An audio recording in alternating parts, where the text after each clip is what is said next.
أهلا بالأطفال الرائعين. أهلا بكم مرة أخرى في قناتنا الجميلة. أنا هنا اليوم لأروي لكم قصة رائعة عن الأميرة النائمة. هل أنتم مستعدون يا صغار؟ لذا فلنبدأ. في مرة من الزمان، في مملكة بعيدة تمتد بين التلال الخضراء والغابات الكثيفة، عاش ملك وملكة طيبين وعادلين.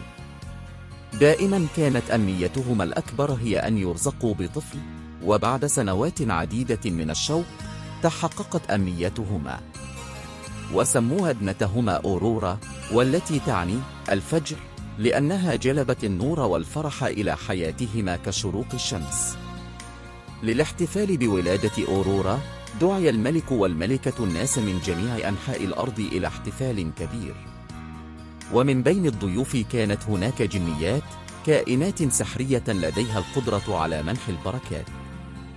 كان هناك 13 جنية بالإجمال، ولكن الملك كان قد أعد أطباقا ذهبية ل12 فقط لاستقبالهن.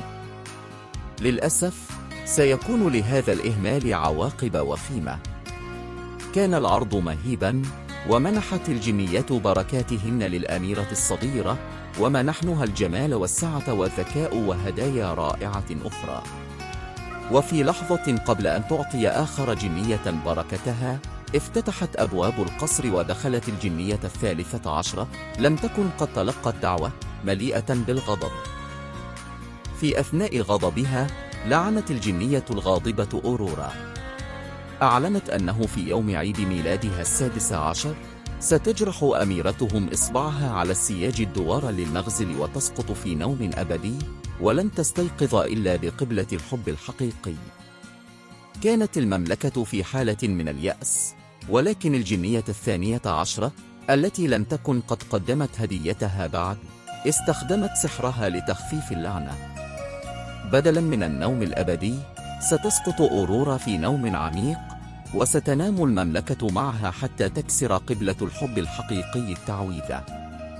أمر الملك بتدمير كل المغازل في المملكة ومنع أي شخص من الغزل. أخفيت أورورا في برج معزول. في أثناء نشأتها كانت الجنيات معها لحمايتها من اللعنة. نشأت إلى امرأة شابة جميلة ولطيفة القلب، وكانوا يعرفونها باسم برياروس. وفي ليلة عيد ميلادها 16 دفعها الفضول إلى استكشاف البرج الممنوع، وهنالك اكتشفت غرفة مخفية بها مغزل قديم. السحر الغريب جعلها تجرح إصبعها وتسقط في نوم عميق، تماما كما تنبأت اللعنة. نامت المملكة بأكملها، ونمت غابة كثيفة من الشوك حول القصر تخفيها عن العالم.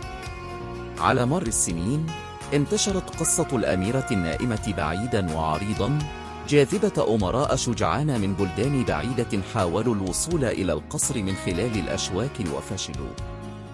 ثم في يوم من الأيام سمع الأمير الوسيم فيليبو هذه الأسطورة وقرر تجربة حظه. بمساعدة الجنيات الطيبات تغلب على الأشواك ووصل إلى البرج.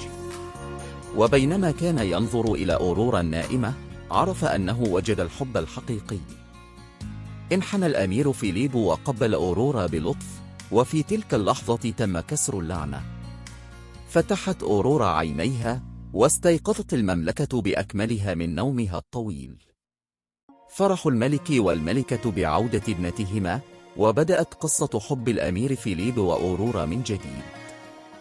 منذ ذلك اليوم فصاعدا حكمت أورورا وفيليبو المملكة معا، حيث كان حبهما مصدر أمل وسعادة لجميع من عرفوا قصتهما. وهكذا أصبحت قصة الأميرة النائمة أسطورة عن الحب الدائم وقوة قبلة الحب الحقيقي في التغلب حتى على أظلم اللعنات. النهاية.